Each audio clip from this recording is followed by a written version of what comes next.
So here we are with Seth, Matt, and Daniel. Guys, after hearing that, is this the most disappointing loss of the season, given how much progress this team seemed to be making? They had made some progress these last several weeks playing competitive games against good football teams. And then today, it's the first time they've been really blown out in a while. Because I was expecting in the second half that the Jaguars would pull their starters, the Texans would come back, Lovey would talk about how great it was that they came back, and I'd be angry about that. But they couldn't even do me the honor of insulting my intelligence by claiming that garbage time production was good. That's how bad it was. I didn't even get a garbage time proclamation of greatness. It felt like a preseason game, didn't Yes! it? Oh, yes. okay. The starting quarterback of the other team is pulled. The starting running back is pulled for the second half. Hey, look, I was disappointed because the last few weeks, the Texans have played pretty good football. They didn't win. They only won once, but they played some pretty good football. And if you listen to what Brandon Cooks and Malik Collins were saying after the game, you talk to veteran players, they're not going to BS you. They're like, okay, yeah, we were bad. We took a step backward. I mean, when they're embarrassed like that, you can tell, yes, this was the most disappointing loss. Yeah, to me, the thing that stood out, because I was on the sidelines shooting the game today, and there were multiple times during the game when you're looking at certain players, not going to say who they are, but it seemed like they didn't know where they were supposed to be or what was going on. This is like the end of the season now. We've been in the same system for a long time. This was more offensively than defensively. They didn't know where they were supposed to go, what their assignment was. And that is disappointing because, you know, these guys put in a lot of work. They're practicing. But what exactly are you practicing? At this point, one thing is to get blown out and just get totally dominated, but not to know where you're going to go, what your assignment is.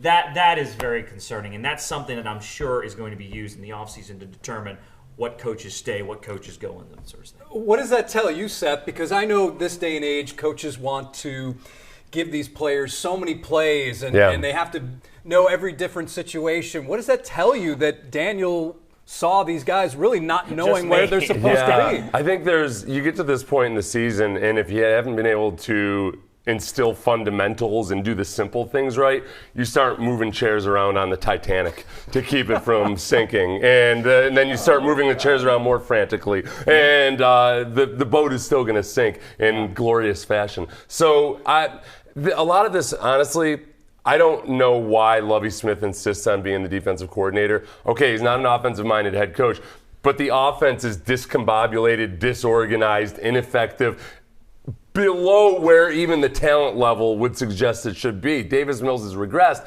It would be nice if you had a head coach that could be an actual complete head coach instead of having to also be the defensive coordinator. Yeah, remember a few weeks ago I said Lovie has a path to redemption. It was not, what was that old Tom Hanks movie, The Road to Perdition? Yeah. You know, that's totally, I thought there was a chance Lovie, look, he could survive this.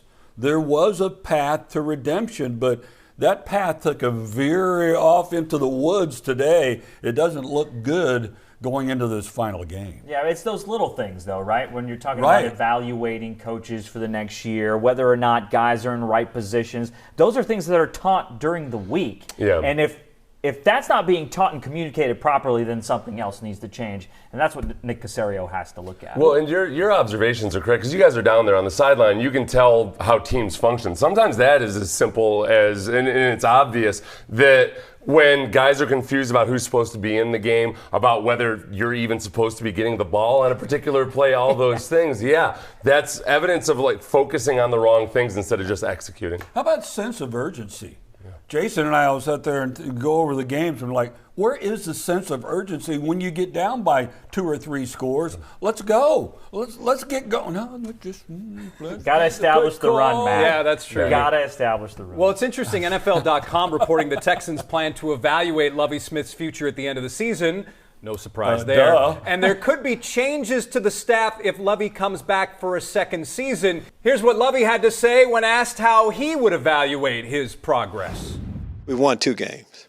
So coaching when I talk about what the players haven't done, we're leading them. So I'm leading the team. So it's pretty simple on how I've done this year and done as good enough job. Throughout the season after I kind of got benched and then put back in there, have continued to trend upwards and want to keep moving that way. Continue to protect the football, don't make the same mistakes, and grow as a player. All right, that is Davis Mills saying he's trending upwards. Which up?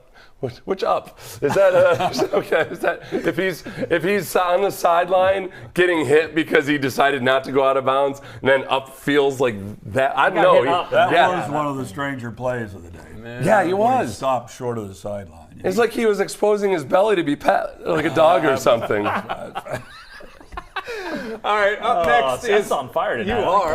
Well, that's what losing does. Losing it, yeah. Lost it completely. All right, so the Colts are up next, and this is a winnable game because the Colts are a dumpster fire, to borrow one of your phrases.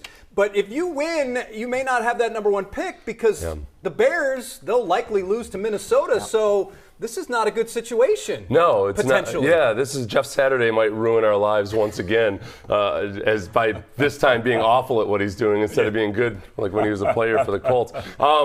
Look, I think the hope here is that maybe C.J. Stroud and Bryce Young are both going to be good quarterbacks, and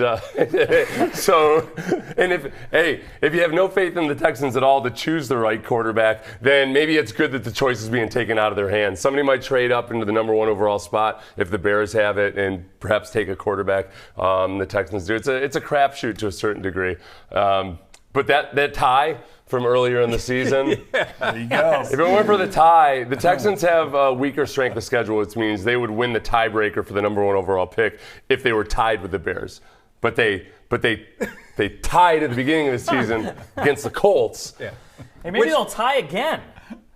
How about that? That would be I don't something. know what that would be. I don't want to go down that road. We got that. Sorry for If they tied again, then they would end up being, they would still get the number one overall pick. That's Yeah, correct. Okay. exactly. So a tie would be good. Things are looking up. All right. Yeah. Yeah, a few weeks ago, I was thinking, well, look, the Bears, they could win that last game because the Vikings will be resting their starters. Oh, no, things have happened that the Vikings will not be doing that. So, yeah, it doesn't look good for a Bears win. Of course, you have the Texans. They've had some winnable games earlier this season, and things compounded the wrong way, and they became losers of that game. It's such a fascinating thing. You talk to the players and the coaches, what do you think is best for the team? Well, of course, the natural thing, they want to win. I mean, you're a win. When you were a player and you wanted to win every game, no matter what your front office said. The players and the coaches obviously want to win. Yeah. When in situations like this where it gets interesting is if the GM decides, you know what, you 7 guys are going on IR now, and that's what happened with Philadelphia a couple years ago, 2020. When Doug Peterson was a coach, actually, and they tanked at the end. They decided to lose, and it worked out for them. They got Devontae Smith out of it. Yeah, I still think, though, the Bears, even if they get that number one pick, could go defense with Will Anderson. I know there's a chance that they could probably trade out of it, but that Will Anderson player fit seems like a Bears type of draft choice. Yeah. But yeah, you don't want to run the risk of that. Just lose. Just lose. And then everything's going to be fine. If you lose, you're good. Yeah, Bears may want to find the next Khalil Mack. That's got to be the hope, right? There you go. All right, so the hope for us is that, we know you'll be back next week, right? Oh, yeah, That's I'll the be way back it is. next week, yeah. All right, he is Seth Payne from Sports Radio 610. Seth, thanks for being with us on Sports Extra. My pleasure, guys.